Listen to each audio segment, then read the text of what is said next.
Bismillahirrahmanirrahim. Assalamualaikum warahmatullahi taala wabarakatuh. Alhamdulillahirabbil alamin wa sallallahu ala sayyidina Muhammadin wa ala alihi washabihi wasallam amma ba'du. Dipikir-pikir kangen juga nih membahas Wahabi ya, karena seperti melenggang saja begitu tanpa ada kritikan terhadap mereka, dan memang salah satu tujuan channel ini dibuat adalah untuk mengcounter Wahabisme. Karena korbannya sudah banyak, dan alhamdulillah melalui channel ini ada beberapa orang yang tadinya terpapar faham Firandiyah itu sudah sudah mulai minimalnya itu untuk mengenal Asy'ariyah Maturidiyah begitu ya, untuk mengenal. Jadi ternyata ada ya akidah seperti ini. Memang masalahnya kita itu kurang Asy'ariyah Maturidiyah itu kurang kurang marketing. Jadi tatkala membicarakan aswaja, yang dipikir aja itu tahlilan, kemudian zaroh kubur, padahal itu kan amalan yang tidak bermasalah saja, bukan amalan pokok sebetulnya, amalan yang tidak bermasalah begitu. Dalam pengertian ya akidah yang sebetulnya itu kan pada cara pandang kita mengetahui kenyataan mengenai adanya Allah dan sifat-sifatnya. Nah, itu sebetulnya di situ, dan ini jarang dibuka ya. Alhamdulillah tuh kemarin setelah adanya debat Ustadz Nuruddin dengan Guru Gembul, itu sudah mulai terangkat tuh Ahlus Sunnah wal Jamaah. Alhamdulillah, mudah-mudahan alamat baik ya. Nah, termasuk nanti salah satu yang menjadi akidahnya Wahabi, yang itu adalah khilaf ya, mukhalifun lil ijma', itu mukhalif terhadap ijma'nya Ahlus Sunnah wal Jamaah. Akidahnya Wahabi itu yaitu menetapkan bahwa Allah Subhanahu wa taala itu ada di atas atau ada di langit begitu ya, fis sama. Nah, nanti di langitnya itu di arsy begitu. Itu sudah akidahnya Wahabi, karena mereka itu sangat tekstualis. Yang mana salah satu dalil yang mereka ambil itu yaitu dari hadis jariyah ya, hadis ya hamba sahaya, yang saat itu ada seorang sahabat yang mana beliau itu bernazar untuk memerdekakan hamba sahaya yang muslimah. Nah, cuman karena ya memang hamba sahaya itu mahal, jadi di antara hamba sahayanya itu dipilih yang buta begitu. Cuman sebelum membebaskan dia bawa dulu ke Rasulullah tuh. Si sahabat ini, beliau membawa hamba sahayanya ke Rasulullah, takut ini nggak cukup begitu. Ya, karena memang nadarnya itu untuk hamba sahaya yang muslimah. Tatkala dibawa kepada Rasulullah SAW, kemudian oleh Rasulullah itu dicek bagaimana itikadnya, apakah dia mukmin atau bukan, dengan pertanyaan dalam satu redaksi begitu ya. Karena dalam redaksi yang lain pertanyaannya tidak seperti itu, dengan pertanyaan Ainallah. Kemudian dijawab oleh orang buta ini fis sama. Nah, itu oleh Wahabi diambil secara literal bahwa Allah itu ada di langit. Padahal akan kita saksikan. Jadi saya mau ngasih dulu mukadimah ya sebelum mereaksi videonya Firanda. Saya mau kasih mukadimah dulu. Ini ada satu video yang bagus. Saya lupa ini diambil dari channel apa ya. Pokoknya ini adalah orang yang dia itu sudah tidak bisa melihat, bahasanya itu, bahasa halusnya itu tunanetra ya. Itu tunanetra semenjak lahir. Jadi dia itu belum pernah melihat sama sekali. Ini bukan orang yang tadinya bisa melihat kemudian kehilangan penglihatannya. Ini adalah orang yang sedari awal memang sedari lahir tidak bisa melihat. Nah, ada yang menarik karena orang yang tidak bisa melihat sedari lahir, mereka itu tidak memiliki konsep tentang bentuk-bentuk, dan ini akan kita lihat. Ini adalah orang Amerika dengan bahasa Inggris. Saya meminta bantuan kepada CapCut untuk menerjemahkannya, karena kalau menerjemahkan manual itu akan lama ya. Jadi bukan dimaksudkan untuk memahami dari terjemahan orang ini, cuman ya untuk membantu lah. Mudah-mudahan ada paham apa yang dimaksud oleh orang ini, karena sudah saya lihat terjemahannya itu ya seadanya dari CapCut. Saya tidak mengeditnya ya, sengaja biar nggak lama begitu. Ini kita saksikan nih, ini mukadimahnya supaya kita tahu dan memiliki gambaran bagaimana orang yang tunanetra ini tatkala dia itu menghadapi konsep-konsep yang untuk kita orang yang memiliki insight, memiliki sight begitu, memiliki penglihatan, itu perkara yang biasa. Cuman untuk yang tidak memiliki penglihatan ini bukan perkara yang biasa. Kita saksikan nih. People online have been asking me, what do blind people see? People online have been asking me, what do blind people see? What? Saya pertanyaannya, apa yang orang buta lihat? Bingung dia. Apa itu maksudnya? Asked me this my entire life. They always want to know, what do you see? What, like, you must see something. You have to see something. No, I don't see anything. And that's a 5-hour conversation. Itu jokes ya. Dari segitu aja, saya nggak lihat apa-apa. Oh, itu bisa lama tuh. Percakapannya bisa terus-menerus. Often talk about seeing, like, well, then you must see black. Well, no, because you have to see to know what black is, right? So, therefore, I can't see black. It's just nothing. I don't have a color with it. When you guys can't see anything, that's what you see. But for me, it's not like that. All I see is light or dark. That's it. I mean, the presence or the absence of light in a room or in a space. That's all I can distinguish. That's it. There are no shapes, there are no shadows. But if there were shapes and stuff, it'd be great. Itu yang paling penting ya, tidak ada bentuk, tidak ada bayangan. Itu yang paling penting tuh. Jadi orang yang memang tunanetra dari awal itu tidak memiliki konsep tentang bentuk sama sekali. Jadi yang dimaksudkan oleh yang bersangkutan ini adalah, saya cuma tahu begini, kan kalau misalkan kita merem ya, kita merem itu ada konsep hitam tuh, ada konsep blackout, hitam begitu, yang kita lihat hitam. Karena apa ya? Karena kita mengasosiasikan apa yang kita persepsi tatkala menutup mata itu dengan warna jas ini misalkan, itu sama-sama hitamnya. Nah, jadi kita mempersepsi sesuatu itu kita asosiasikan dengan hitam. Adapun bentuk tidak memiliki asosiasi. Orang seperti ini tidak memiliki kategorisasi untuk bentuk. Nah, kalau misalkan ada cahaya itu kan ada light ya, ada light, ada brightness-nya.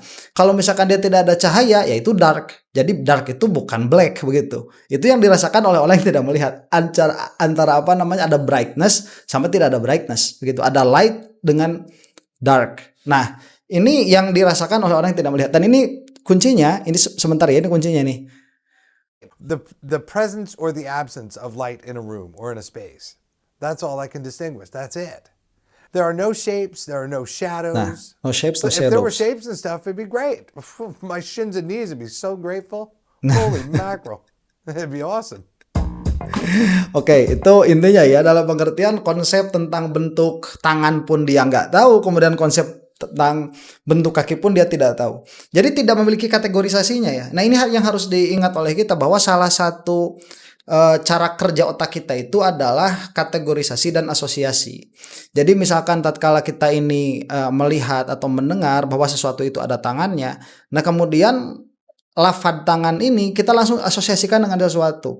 Nah, ini nanti yang ada pada orang-orang Wahabi tatkala mengatakan misalkan Allah itu punya tangan, itu langsung mengasosiasikan tangan itu ya dengan tangan dalam pengertian anggota badan begitu. Cuman menafikan bentuk. Jadi bentuknya tangan Allah tidak sama dengan bentuknya tangan kita. Bentuknya kaki Allah tidak sama dengan bentuknya kaki kita. Cuman ya Allah punya kaki hakiki. Ini menarik. Makanya nanti misalkan kenapa Rasulullah Shallallahu Alaihi Wasallam itu menerima persaksiannya Jariyah yang buta itu, yang tidak bisa melihat itu, tatkala ditanya Aina Allah, kemudian dijawab fis sama. Karena as-sama itu dalam bahasa Arab dari sumu itu tinggi, bukan langit itu. Jadi orang yang Masya Allah, tunanetra ya. Orang yang tunanetra itu tidak memiliki konsep langit sebagaimana kita punya konsep langit. Makanya tatkala orang yang tunanetra itu berkata fis sama Rasulullah diterima begitu. Nah, itu kalaupun redaksi hadis itu dipilihnya yang itu, yang sahih, yang dianggap sahih begitu, itu dianggap sahih. Padahal ada alternatif redaksi yang lain, ada alternatif matan yang lain. Nah, supaya kita saya anggap sudah cukup di sini ya konteksnya, bukan konteks mukadimah bahwa persepsi orang yang tunanetra itu tidak sama dengan persepsi kita. Nah, baru sekarang kita akan melihat kepada videonya Firanda ya, yang akan saya reaksi ini. Yang ke-12, menetapkan sifat-sifat Allah apa adanya, berbeda dengan pendapat Asy'ariyah ya. Orang-orang Asy'ariyah menolak sifat-sifat Allah. Dalam hadis disebutkan bahwasanya Allah berada di atas langit, disebutkan Allah memiliki wajah ya. Sebentar ya. Nah, ini langsung ditanya, langsung kita harus menetapkan sifat-sifat Allah menyelisihi Asy'ariyah. Padahal Asy'ariyah itu kalau ke sebelah sini ya, saya tidak mau mengatakan tahqiq dulu antara Asy'ariyah dan Maturidiyah. Cuman kalau ke sebelah sini itu sudah tidak dibedakan lagi antara Asy'ariyah dan Maturidiyah, karena perbedaan di antara Asy'ariyah dan Maturidiyah mayoritas perbedaannya adalah lafzi, dan apabila ada khilaf yang hakiki itu furu' dari usul, bukan usulnya usul itu sendiri. Nah, Wahabi ini mereka memang mencoba untuk menjauhkan umat dari akidah yang benar itu. Bukan mereka itu ingin menyesatkan karena mereka punya niat menyesatkan, tidak. Mereka pun nggak ngerti mereka sesat kok begitu. Firanda itu nggak paham kalau dirinya sesat, nggak paham dia, karena dia tidak bisa memahami konsep yang nuans, dia tidak bisa memahami konsep yang abstrak begitu. Nah, orang-orang Wahabi itu tidak memiliki abstraksi yang baik. Nah, makanya tatkala dikatakan tadi akidah kita itu harus menyelesaikan akidah Asy'ari. Ini kita putar lagi ya. Mengatakan Allah di yang langit misalkan. menetapkan sifat-sifat Allah apa adanya, berbeda dengan pendapat Asy'ariyah ya. Orang-orang Asy'ariyah menolak sifat-sifat Allah. Dalam hadis disebutkan bahwasanya Allah berada di atas langit, disebutkan Allah memiliki apa? Wajah ya. Kita beriman tapi wajah Allah tidak sama dengan wajah manusia. Oke, itu masalahnya. Tatkala misalkan orang yang tunanetra tadi mengatakan misalkan Allah di langit, itu mereka tidak memiliki konsep langit sebagaimana kita mempersepsi langit. Kemudian orang buta itu tatkala mengatakan wajah itu tidak memiliki konsep wajah sebagaimana kita yang bisa melihat bentuk, memiliki konsep wajah itu tidak ada. Makanya orang yang tunanetra ini lafaz zohir itu tidak akan seberbahaya lafaz dohir bagi kita yang memiliki sense yang lengkap. Jadi tatkala misalkan dikatakan ya di dalam Al-Quran misalkan yadullah fawqa aydihim, kemudian tiba-tiba langsung memiliki kesimpulan Allah punya tangan, itu gara-gara kamu itu, hai Firanda, sudah mengkategorisasikan Allah dengan makhluk, sudah mengasosiasikan minimalnya begitu. Ini permasalahan di dalam akidahnya Wahabiyah. Dan nanti kalau misalkan dikatakan oh itu kan bukan ayat untuk orang buta, intinya bukan di situ ya. Intinya itu di mana? Intinya itu di dalam memahaminya. Jadi apa ya? Firanda ini dari awal sudah salah tatkala mengatakan bahwa Asy'ariyah itu menafikan sifat-sifat Allah. Tidak, itu di dalam sanusiyat, di dalam akidah wusta misalkan ada yang namanya sifat sam'iyat. Sifat sam'iyat itu bagaimana kita memahami ain bagi Allah, bagaimana kita memahami wajhun bagi Allah, kemudian bagaimana kita memahami yadun bagi Allah. Itu ada penjelasannya. Lah kenapa kita tidak bisa memahami itu sebagai anggota atau bagian zat? Karena itu berasal dari asosiasi dan kategorisasi, yang mana itu adalah kategorisasi dan asosiasi bagi makhluk, bagi yang memiliki bentuk. Sedangkan Allah Subhanahu wa taala mustahil memiliki bentuk begitu. Jadi sudah beda konsepnya. Ini sudah terlalu tertarik dengan panca indera. Akhirnya tatkala memahami perkara-perkara yang seharusnya dimahami secara majaz, mereka malah memahami itu sebagai hakikat. Jadi tuduhan Firanda dari awal ini sudah salah kalau mengatakan Asy'ariyah Maturidiyah itu menafikan sifat-sifat bagi Allah. Ini sudah salah nih, sudah fitnah. Berada di atas langit. Allah berada di atas langit bukan berarti Allah butuh kepada langit, tidak. Justru langit yang butuh kepada Allah Subhanahu wa taala. Ngaco terus Allah kesininya. berfirman, "Innallaha yumsikus samawati wal arda an tazula." Sungguhnya Allah memegang langit dan bumi agar langit dan bumi tidak lepas, ya, tidak hilang, tidak bergeser. Sebentar ya, itu makna ihtiyaj juga beda. Jadi butuh itu bukan butuh sebagaimana kita butuh, bukan perasaan butuh. Jadi ada ketergantungan secara sebab akibat begitu. Kalau memang misalkan Allah Subhanahu wa taala itu berada di langit. Jadi kan kalau dalam pikiran Wahabi itu begini, Allah itu di atas aras. Bukan berarti Allah butuh kepada aras, enggak. Lawang Allah sendiri yang menciptakan aras misalkan, kecuali kalau misalkan punya itikad aras itu bukan makhluk ya. Lawang aras Allah sendiri yang menciptakan aras. Nah, justru aras lah yang butuh kepada Allah dalam pengertian yang menanggung Allah, yaitu aras itu kan jadi singgasananya bagi Allah tuh. Jadi subhanallah ya ini aras itu dia menjadi tempat menetapnya Allah Subhanahu wa taala di situ, yang mana bukan berarti aras ini yang menopang Allah Subhanahu wa taala, tidak, justru ars itu ditopang oleh Allah Subhanahu wa taala dalam pengertian Allah lah yang menegakkan ars itu, sampai-sampai ada perkataan, kalau tidak salah ini perkataan Ibnu Taimiyah ya, kalau tidak salah saya pernah membaca itu, cuman membacanya di web memang, bukan di bukan di kitab, dan ini memang nukilan dari Wahabi. Jadi katanya begini, kelazimannya bukan berarti bahwa Allah itu duduk di atas arsy, kemudian arsy ini menjadi sangat kuat sehingga mampu untuk menampung Allah, tetapi Allah sendirilah yang menampung dirinya, Allah sendirilah yang menetapkan dirinya ada di arsy, sehingga apabila Allah Subhanahu wa taala itu berkehendak untuk bersemayam, untuk menetap di atas nyamuk, maka Allah akan bisa, karena nyamuk ini tidak menopang Allah sama sekali, tetapi Allah lah yang menopang dirinya. Itu apa ya? Utak-atik pemikiran dan utak-atik bahasa yang sebetulnya itu pun tidak ada di dalam Quran, tidak ada di dalam hadis. Cuman karena dari awal mereka itu sudah memiliki konsep tajsim, konsep bahwa Allah itu materi, yang mana Allah itu harus bertempat, karena kalau dikatakan misalkan Allah itu tidak bertempat, mereka mengatakan kalau begitu Allah tidak ada dong, begitu. Jadi konsep mereka itu ada itu harus materi, dan Allah itu ada maka Allah itu harus materi. Nah, tatkala Allah itu materi maka harus bisa ditunjuk. Ditunjuknya di mana? Ya di atas. Di atas itu di mana? Di atas langit atau di atas arsy, begitu. Kalau kita menyebutkan di atas langit, tidak otomatis di atas arsy, tapi kalau kita menyebutkan di atas arsy, otomatis di atas langit. Dan nanti kalau misalkan ada pertanyaan-pertanyaan butuh seperti itu, inilah jawaban yang bersangkutan ini, jawaban Firanda. Padahal ya mengenal Allah Subhanahu wa taala dalam pengertian apa yang bukan bagi Allah Subhanahu wa taala itu ranahnya ranah akli. Jadi nanti kalau kita mengenal Allah dengan akal, kita akan bisa melihat kelaziman-kelazimannya. Nah, kalau misalkan Allah Subhanahu wa taala itu dia memang bertempat di arsy, kalau memang bertempat di arsy, berarti nanti akan kelaziman. Kelazimannya itu apakah menempel dengan arsy atau terpisah dengan arsy. Dan terus seperti itu. Itu ada di dalam akidah Maturidi. Jadi karena si Firanda dan kawan-kawannya ini tidak mau memakai akal mereka untuk menetapkan apa yang mungkin dan apa yang tidak bagi Allah Subhanahu wa taala, akhirnya mereka itu terperosok ke dalam pikiran yang salah, yaitu pikiran tajsim atau pikiran materialisme, begitu. Cuman mereka nggak sadar aja. Jadi disangkanya mereka itu mengikuti Al-Quran dan hadis, padahal mereka itu mengikuti filsafat materialistik, begitu. Ya, berarti langit dan bumi yang butuh kepada Allah, bukan Allah yang butuh kepada langit dan bumi. Karena mereka menolak Allah di atas langit. Mereka mengatakan kalau Allah di atas langit berarti Allah butuh kepada langit yang di bawah. Kalau langitnya jatuh Allah ikut jatuh. Ini tidak benar. Enggak seperti itu. Bukan seperti itu kelazimannya. Kalau Allah di atas langit berarti ada jarak antara kita dengan Allah. Kalau ada jarak antara kita dengan Allah berarti ada batas. Kalau ada batas, nanti ada batas atas, ada batas bawah, atau di bawah ada batas, Allah itu, ini Allahnya ya, ke bawah ada batas, ke atas tidak ada batas.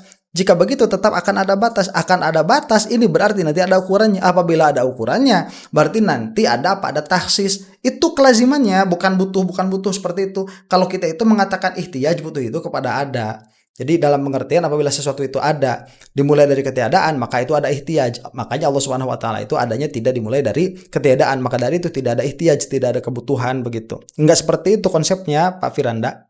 Tidak semua yang di atas butuh kepada yang di bawah. Ini sering saya ulang-ulang.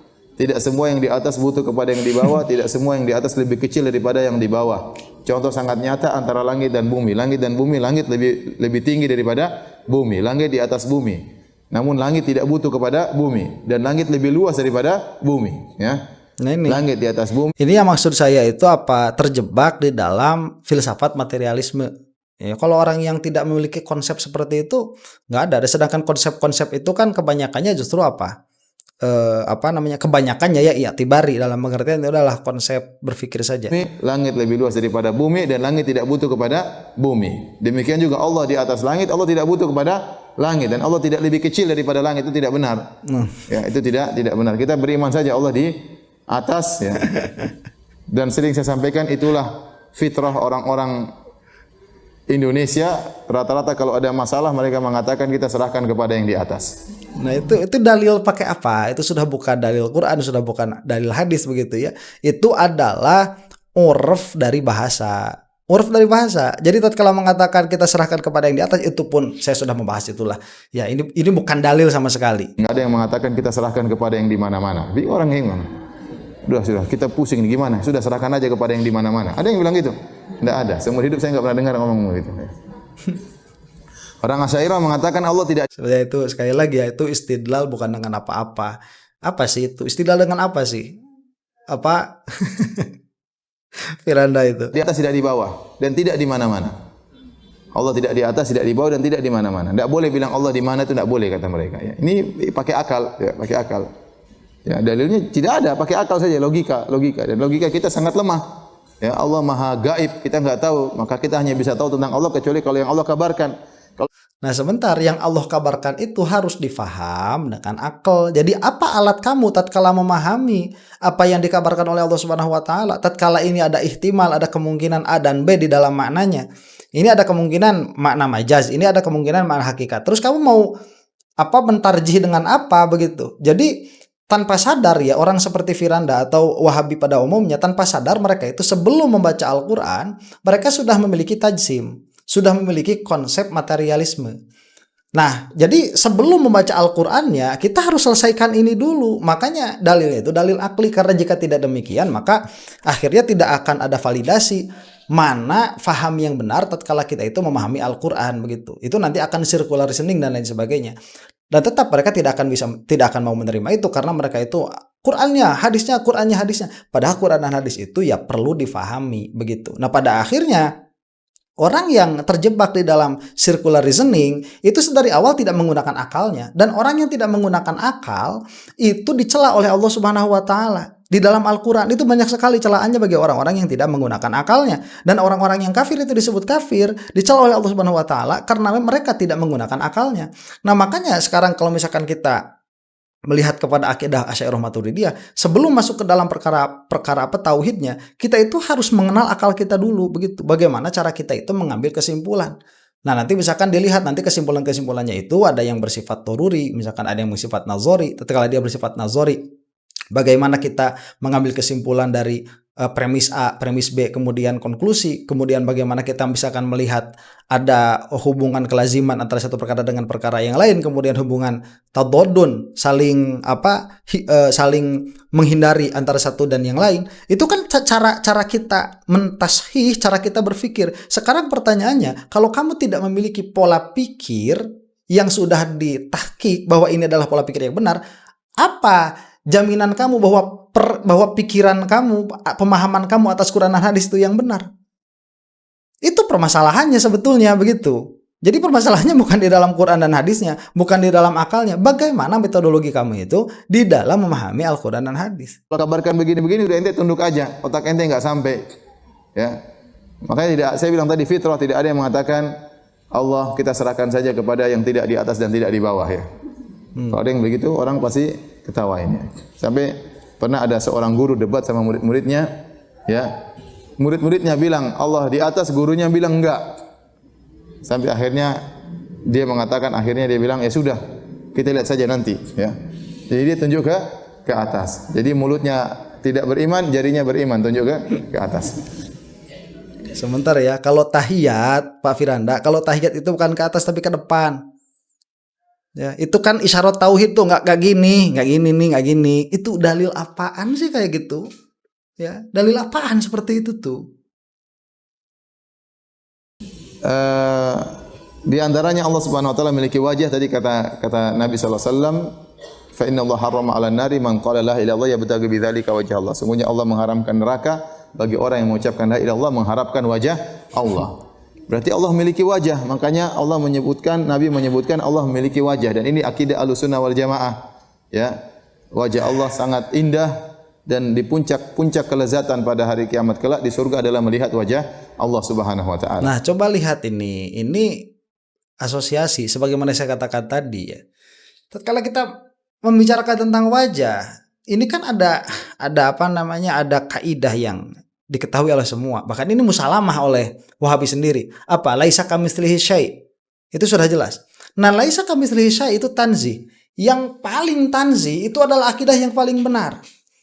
Dalam pengertian, tatkala kamu itu tidak mengasosiasikan Allah dengan suatu apapun yang hadis, itu adalah akidah tanzih. Akidah yang paling suci. Sabbihisma rabbikal a'la. Sabbihisma rabbikal a'la.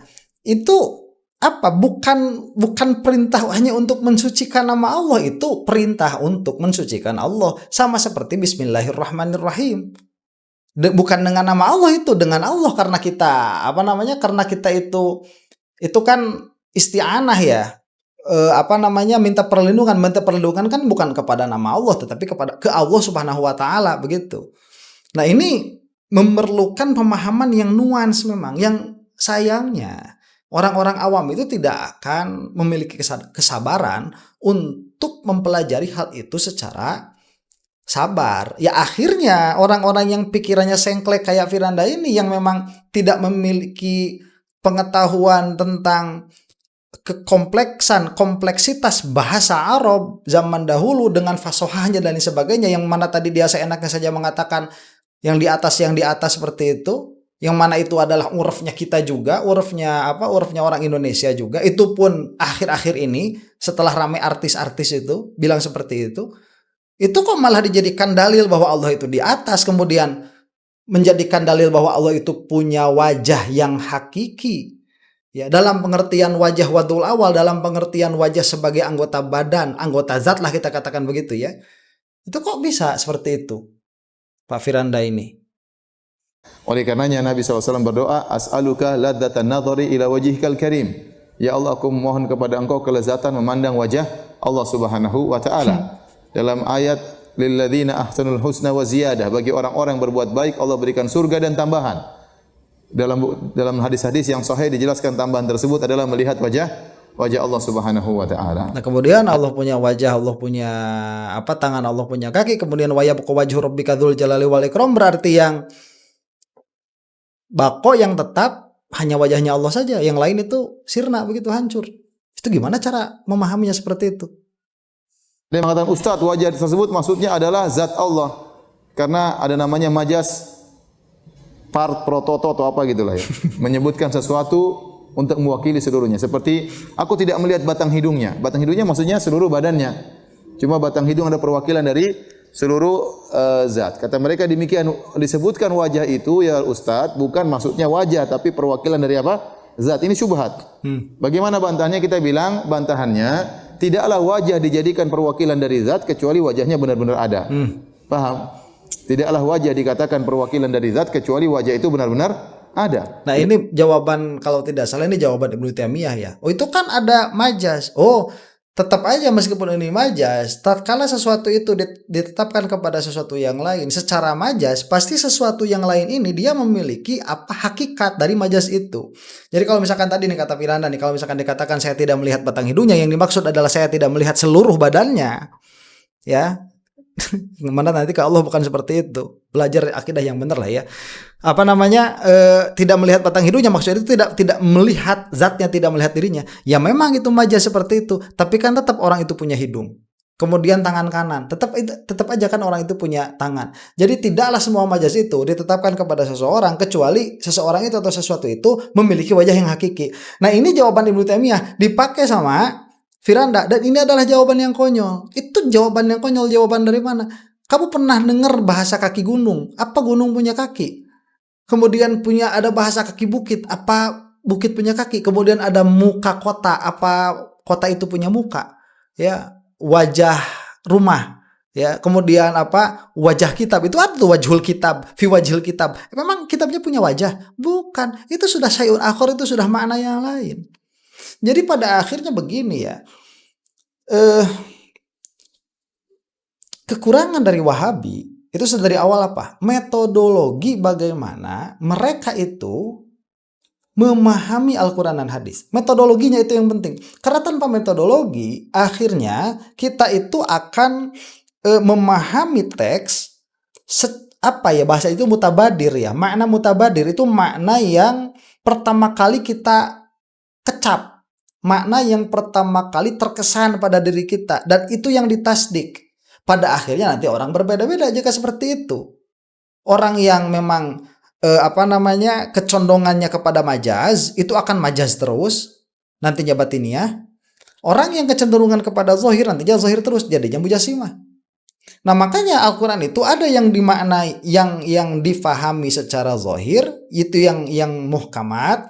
Ada yang difahami secara majaz, itu yang mana? Yang mutasyabihat.